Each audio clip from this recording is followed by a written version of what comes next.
mas marahil na adobo mga kabukid, limanan, Bicol.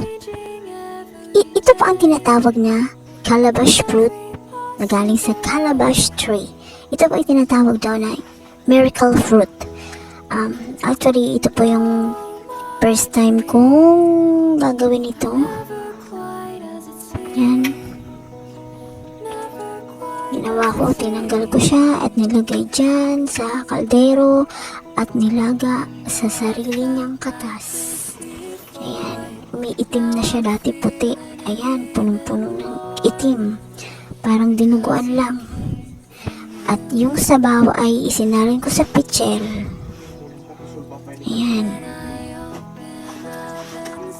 Alisin yung mga katas at yung pulp, ihiwalay. Ayan. And this is the finished product.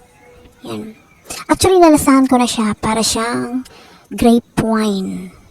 Ayan yung kanyang mga health benefits. Bye-bye.